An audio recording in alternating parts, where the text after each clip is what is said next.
second to be able to hold the competition is today met. So we don't have an issue in respect to the current. Okay, let's go to Wakako here, and then we'll come across here. Wakako first. Yeah. Thank you. Congratulations so far for the wonderful competitions. Actually, my question goes to Mark regarding reallocation of the medal. Could you confirm who will be attending? I don't have any more details than that at the moment. So, which team, at least? So, let me come back to you on that. Indeed. And why it is conducted differently from other reallocation? Well, it's different in the sense that it's an allocation, not a reallocation. So obviously the medals were never allocated to anyone in the first place, if you cast your mind back to Beijing. So, but in the sense that it's going to be at the Champions Park, as with, obviously the athletes themselves can ask where to have their reallocation. Many of them will be in the Champions Park, which is, to our mind and to their mind, clearly too a very fit place to have the medal reallocation. So actually I don't see that it's being treated very much differently. I thought, you've given 2 dates, and 7th of August. I think that's just logistics, when athletes can make it there. I honestly don't know. Maybe some of those athletes are competing at the other dates, but it's purely that's purely, they're not being set aside in different ways. But obviously, as I say, it's an allocation, not a reallocation, so there is a difference. But they're both at the Champions Park. So, and yeah. Last shot, the significance of this allocation ceremony after such a long time from the Olympic Games. Thank you. Yeah. To me, or yeah, I mean, clearly we wanted this to be settled as quickly as possible for everybody concerned, for all the athletes. It's the athletes that we care about. But unfortunately, when the legal process gets involved, it can the wheels can move very slowly. And this is we will, as you've seen, we've expedited matters. Once we have a result, we've expedited matters to make sure the allocation can be here somewhere suitable. You can never replace the moment of winning or the moment of victory and the medal allocation during the games. But I think it was felt, and clearly the athletes agree, that this is as good a place as any. And like everyone, it's I'm sure that you know it seems a shame for the delay, but process has to be followed properly, and process has been followed properly. Medals are being allocated at last, and those athletes and their families and their teams can celebrate properly, finally. Just was going to come over here to the lady here, and then we'll come across over here and move along. Yeah. Thank you very much. Honoka Ito from Kyodo News. Yesterday, a judoka from Algeria was disqualified, and there is some speculation about his political background. So my question is to Mark. Could you give us some comment, and are you going to investigate or take any measurement against him? Thank you. Yeah, I think it's a little premature. There is a statement, I don't know if you've seen it, has been published by IGF. I don't know whether I should read the full thing, but I think it actually explains the situation quite well, because at this stage it's a matter between the athlete and the federation. Would you like me to, shall I read it to you? I think it's probably a good idea. It's not too long.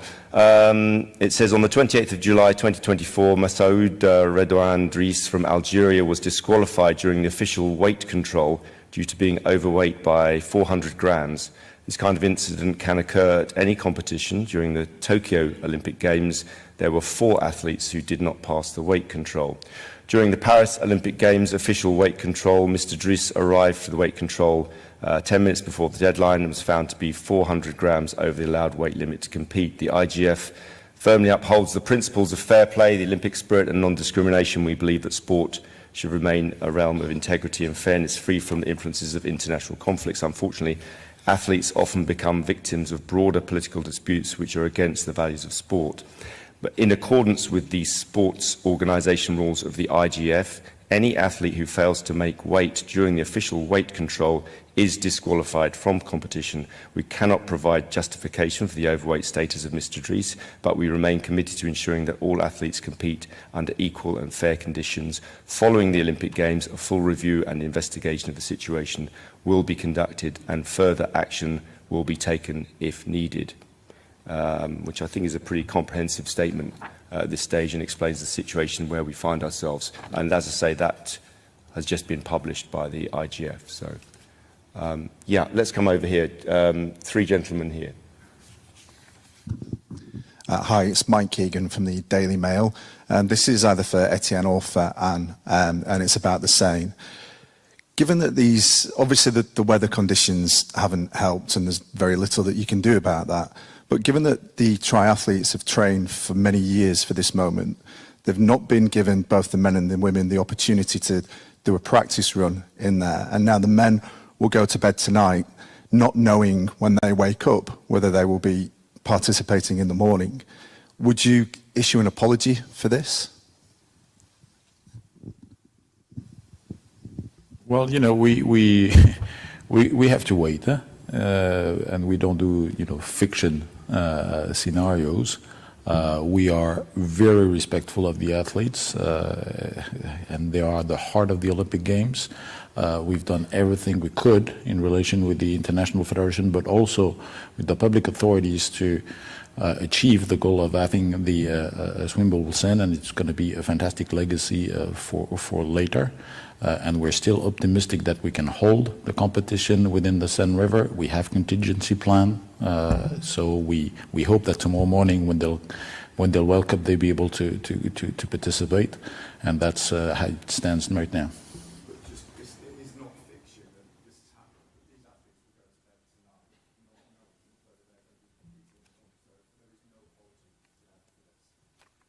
Well, we wait until tomorrow. Okay. This gentleman here, yeah. Oui, bonjour, Pierre Galli de l'AFP, deux questions. La première en français, donc pour Étienne et Anne. L'agence TASS a annoncé hier que l'accréditation de 4 de ces journalistes leur avait été retirée. Dans le même temps, les autorités françaises ont dit que ces accréditations, que ces journalistes n'avaient pas été accrédités. Alors, est-ce que vous pouvez nous dire, est-ce qu'ils ont été accrédités ou pas par le comité d'organisation des Jeux? La deuxième question, the second question will be for Mark. There are reports in the United States in the social media that images of the opening ceremony were withdrawn from the IOC platform like YouTube. Can you confirm that? And is there any reason? Not the case as far as I know, but yeah, do you want to take the first? Sur la première question, donc on confirme que certains journalistes accrédités ont reçu une décision a posteriori de la part des autorités compétentes qui revenait sur l'accréditation. Donc nous, en tant que comité d'organisation de Paris 2024, nous appliquons la décision sans être partie prenante du rationnel. Ces informations ne nous sont pas communiquées. Je n'ai pas le nombre exact de journalistes confirmés, mais certains journalistes ont en effet reçu cette décision. Yeah, just a clarification on the footage. No, we haven't taken any images out, but obviously not for censorship reasons, but obviously there are different rights in different countries, so that also makes a difference. But you should also be aware of not mixing up our official platforms and non-official platforms, because obviously they don't have the rights to show those pictures. But we've cut no pictures for editorial reasons, shall we say. Yeah, gentleman back there. Hi, I'm Anders Christiansen from VG Norway. There are criticism from time to time because the athletes don't get paid any money for participating in the games on an individual level. I think Global Athletes also mentioned this in a harsh press release the other day, also mentioning how the IOC members get a fair, decent compensation for being here. What's your response to that? I mean, I don't know if Christoph has anything to add. I mean, Yes, there are for the members. Yes, there are per diems, but also remember that they are volunteers, so they are available the whole year round, and they work for the Olympic movement the whole year round. As for, I guess you're talking about prize money. We touched on that, and we answered that quite regularly. Prize money has been paid for many years. This is not new. It's paid by normally. In fact, even the president was paid some prize money when he won his team foil in 1976. So it's not a new question. The question is which part of the Olympic movement pays the prize money, and normally it's the National Olympic Committee because they look after the team. That's how it works, and you'll find a large percentage do that. And that is perfectly acceptable. The federations, on the other hand, are more generally involved in the development of the sport and making their sport more widely available, developing the sport. So, of course, a federation can decide that the best way to do that is to pay elite athletes. Other federations would have a different view, that they would want to help all of their athletes and all of their sport. But it's a decision for the federations. But prize money itself, nothing new there. Okay, let's go to Graham. Thank you. Hi, Graham Dunbar from the AP. One from for the IOC side, one for the LOC side. On the Algerian judo team, it's the same team, even the same Israeli athlete, as there was an issue with in Tokyo. But 3 years ago, when they said it was about the politics, the coach and the athlete got 10-year bans from the IJF. So weight issue is a sort of convenient excuse. Are you going to accept that from Algerian NOC? And given that the president of the African group of NOCs, Anoka, is Algerian, and you've just done him a big favour by extending his IOC membership beyond the age limit, could you not expect a little bit better from the Algerian whole series of different issues involved there? But I think the statement by the IGF at this stage, I think there's very little to add. Unfortunately, he's been disqualified because he's overweight. I can't say that there's anything we can do about that, but the IGF has also said, as they did in the past, that they will conduct a full inquiry and take action, as they have in the past, when that becomes available. The last thing we want to do is start taking action on hearsay and suppositions. So we have to wait to find out. There will be a full inquiry, and then we will, if there's necessary, action will be taken. Is it not worth having a word with the very, very well-connected Algerian NOC member I imagine to say, can we just please stop this? I imagine conversations are being had all the time, but I'm not privy to those conversations. You had a second question, I think. Yes, from the LOC side, on the village, there's just a report, anecdotal and report of athletes or teams trying to source their own food, their own transport. Some issues with the village. I think the Australian team has been concerned about transport connections, possibly to track and field practice venues. Is that just anecdotal? Have you had that feedback? And I think there's even the issue of athletes wanting more meat in their rations. I mean, I think we can obviously carbon footprint and environment is very important to you. Maybe that's what's got involved there. But on those issues, are you trying to work to sort of help the athletes a bit more on those? Je vais peut-être répondre en français pour être précis. Nous avons eu au début des opérations quelques soucis autour du transport des athlètes, c'est vrai, notamment en amont des Jeux. Depuis, des mesures ont été prises avec des réserves présentes sur site, etc., de manière à ce que nous puissions servir les athlètes au niveau des transports de la meilleure des façons. Et je crois qu'aujourd'hui le système opère parfaitement. On a eu 100% de service sur les quelques derniers jours.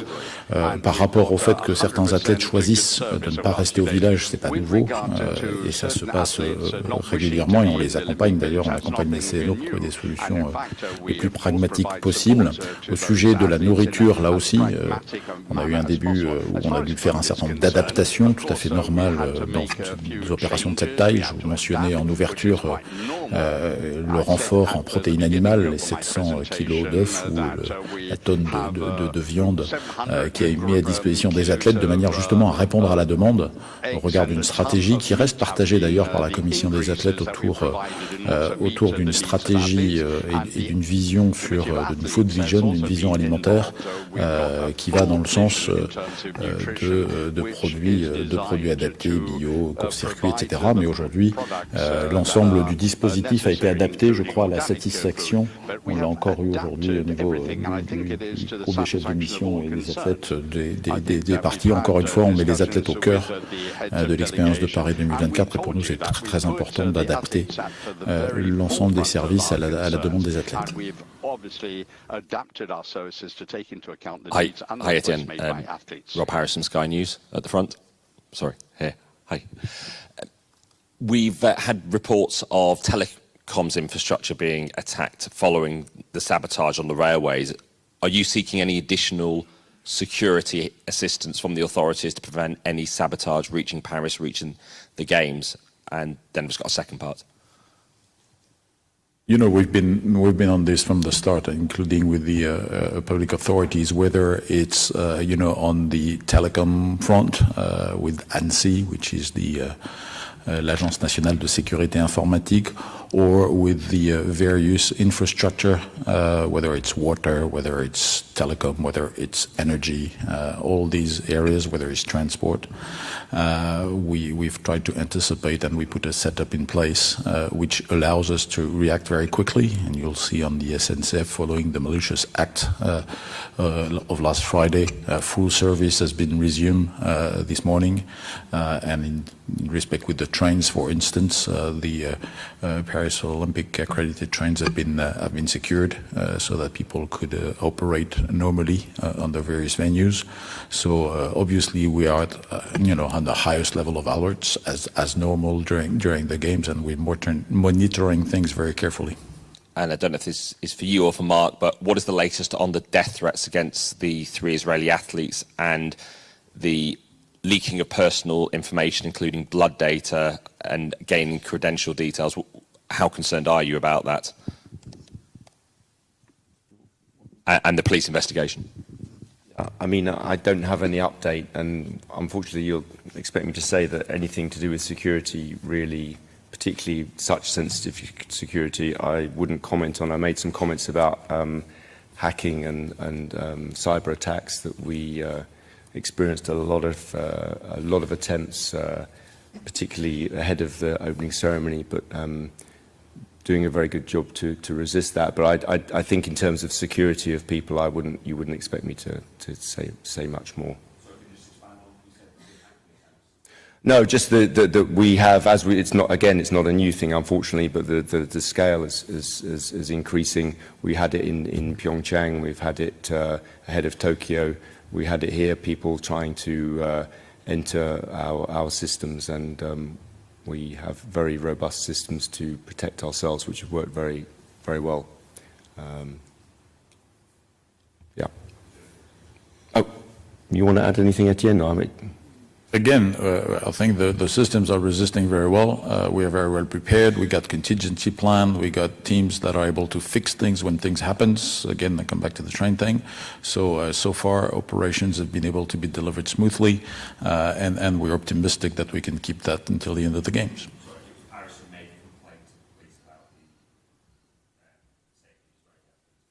Well, but against the safety of the athlete, every athlete, is as important as every other one, as well as every spectators and everybody participating to the games. And I think, again, there's been an unprecedented setup put together with the various public forces, whether it's on intelligence and international intelligence, whether it's on the ground, with, again, a setup that is unprecedented.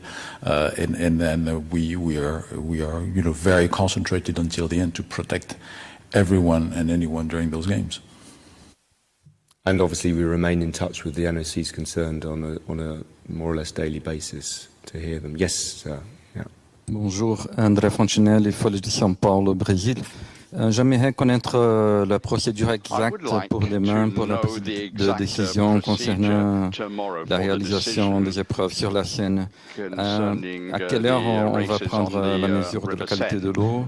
À qui cette décision appartient? À quelle heure cette décision va être prise? Et si les athlètes vont être communiqués de cette décision sur place quand ils seront déjà là ou avant de quitter le village olympique? Donc là-dessus, le protocole est très clair. Il est connu, il a été aussi appliqué pendant les tests event l'année dernière. Donc la décision sera prise à 4 heures du matin sur la base des prélèvements qui sont faits 24 heures avant. Dans le cadre d'un protocole qui a été arrêté avec la Fédération internationale qui a en dernier recours la décision. Décision est prise en commun avec l'organisateur, le CIO et la Fédération internationale. Dès 4 heures du matin, la décision est prise. Les délégations sont informées directement de manière à ce que les athlètes puissent être mis au courant aussi rapidement que possible. Un statement est issu dans la foulée de la décision à 4 heures du matin. Yep, gentleman over there. Paul Waldy from the Globe and Mail in Canada. Just back to the Seine again. Can you share with us any testing information to tell us just how close you are to meeting the standards, or above, below? I mean, can you give us any sense of what the testing showed? I will not give you any figure right now. We're still measuring things as we go. We got different points and different measure points throughout the day. We also have a tool that is called a coliminder, which is some kind of a tool that anticipates what is going to be coming, and the coliminder is showing is going down. So that's why we say that we are optimistic for tomorrow.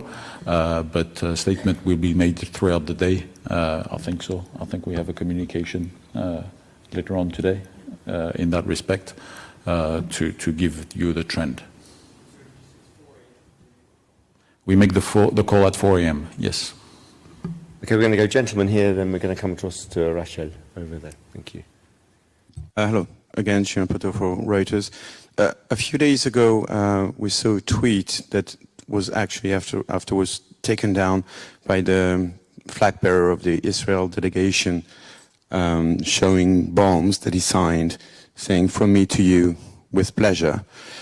We have contacted Israeli authorities, the Israel Olympic Committee. We did not get any response. We were just wondering if it's something that the IOC is aware of, and are you looking into it?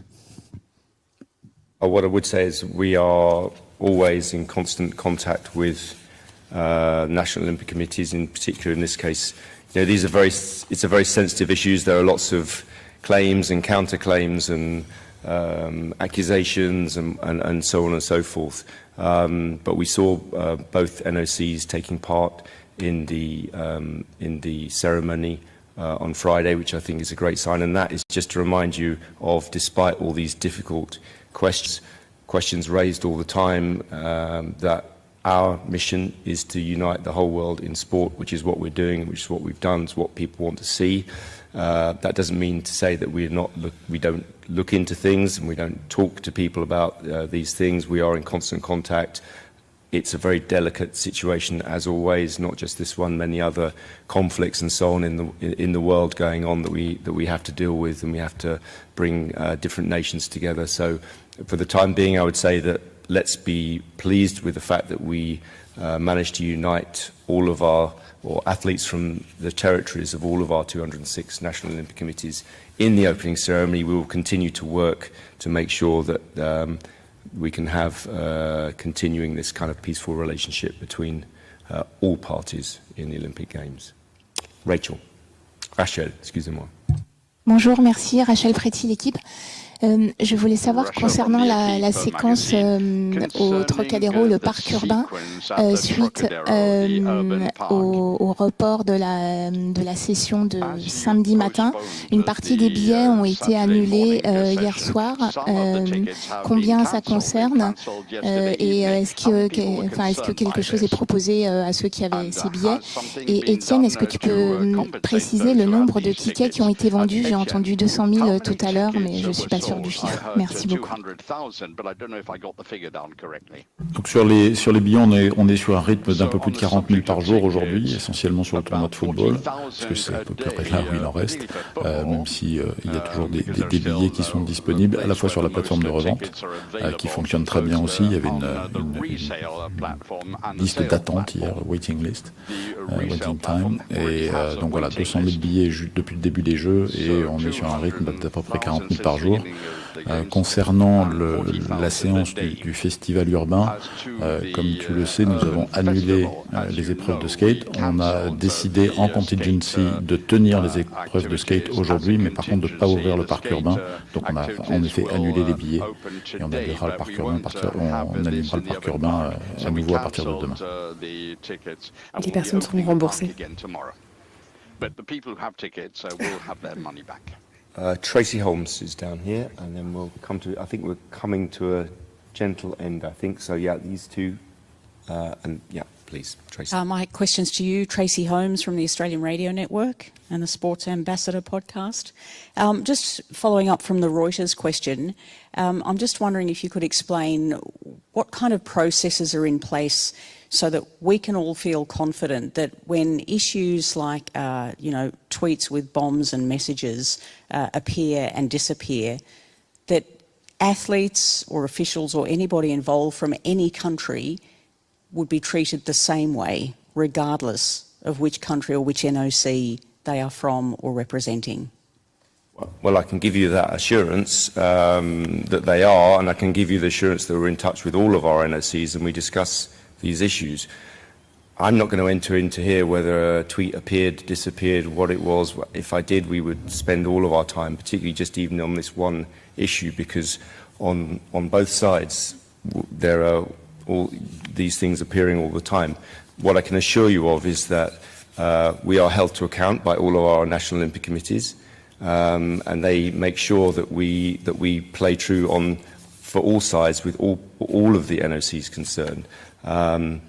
And we remain in constant contact with them. There's a process. We have an NOC department which its sole job is to, well, not sole job, but one of their key jobs is to remain in contact and build bridges between various NOCs and to make sure that any complaints and issues are properly dealt with to the satisfaction of all the NOCs concerned. Yeah. Bonjour, merci Franjeu. Une question pour le CIO. Anne Hidalgo a déclaré ce matin qu'elle aimerait que les anneaux olympiques restent accrochés sur la Tour Eiffel après les Jeux, donc éternellement. Quelle est la politique, quelle est la règle en la matière au niveau du CIO? Une ville peut-elle conserver les anneaux une fois que les Jeux sont terminés? Merci. Yeah, I think, I'll go to Christophe in a minute. It's one of the, if you like, minor reforms of Olympic agenda. And President Backus, we wanted the rings to be more present. The rings after the Sydney Olympic Games were taken down from the bridge. So we're very happy if a city or a region or a country wants to have the rings, but that is entirely, in the first place, something here for the Parisians and the mayor and so on to discuss. Do we like the rings to be seen in an Olympic city? Absolutely. Should they remain? I think that's a question for Paris and for the French people. Christophe?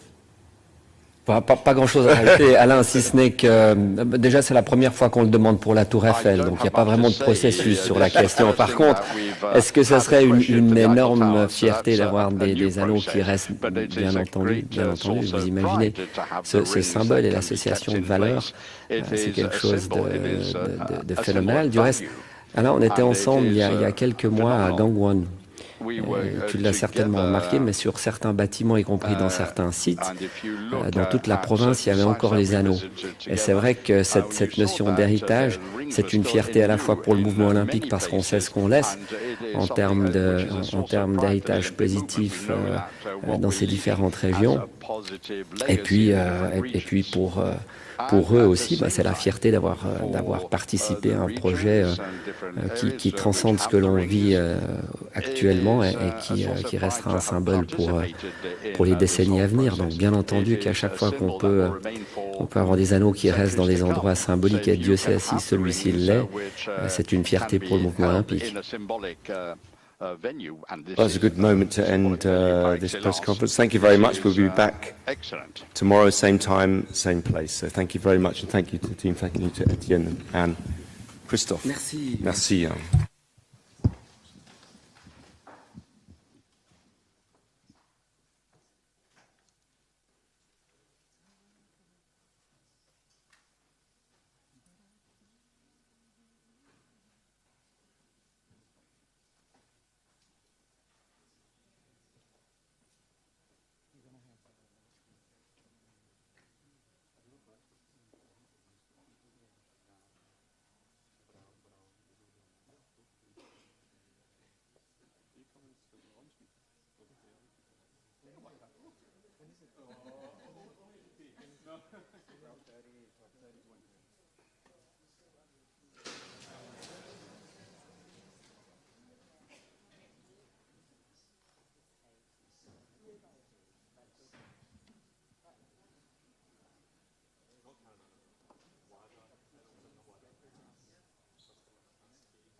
One, two, one, two.